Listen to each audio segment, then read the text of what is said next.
एक बार एक बूढ़ी माँ को उसके बेटे ने एक वृद्ध आश्रम में ले जाकर छोड़ दिया। इस माँ का ये वही इकलौता बेटा था जिसके लिए इस माँ ने जीवन भर संघर्ष किया। इस बेटे के लिए वो सब कुछ किया जो एक माँ को करना चाहिए या हर माँ कर सकती है, और आज भी अपने बेटे को किसी भी तरह की परेशानी ना हो, इसीलिए आश्रम में रहने के लिए भी तैयार हो गई। वृद्ध आश्रम में रह रही माँ हमेशा अपने बेटे को याद करती, मगर बेटा केवल साल में एक बार उसको मिलने जाता या फिर फोन पर बात कर लेता। ऐसा करते हुए कई साल बीत गए। वृद्ध आश्रम से बेटे को एक दिन फोन आया।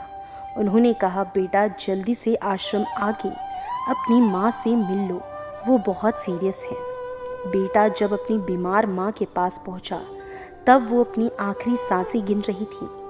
बेटे ने अपनी माँ से उसकी आखिरी इच्छा पूछते हुए कहा, माँ मैं तुम्हारे लिए क्या कर सकता हूँ बताओ।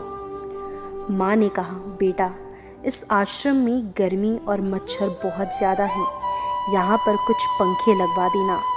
फ्रिज ना होने की वजह से यहाँ पर हम बूढ़ों को कई बार भूखे पेट सोना पड़ता है, क्योंकि किसी का दिया हुआ खाना खराब होने से हम उसे नहीं बचा पाते।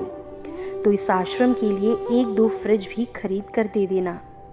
बेटे ने अपनी माँ की सारी बातें सुनी और अपनी माँ से पूछा, आपने इतने साल यहाँ पर निकाल दिए, पर आपने कभी भी ये बातें मुझसे नहीं कही, और अब जब आपके पास टाइम नहीं बचा है तब आप ये सब कह रही हैं, ऐसा क्यों?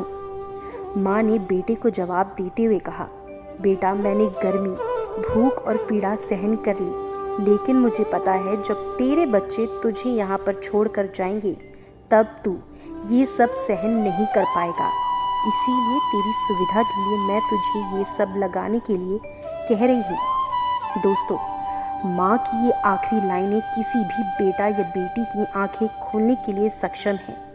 इतिहास हमेशा अपने आप को दोहराता है। अगर आप चाहते हैं कि आपके साथ अच्छा व्यवहार हो, तो आपको भी दूसरों के साथ वैसा ही व्यवहार करना पड़ेगा।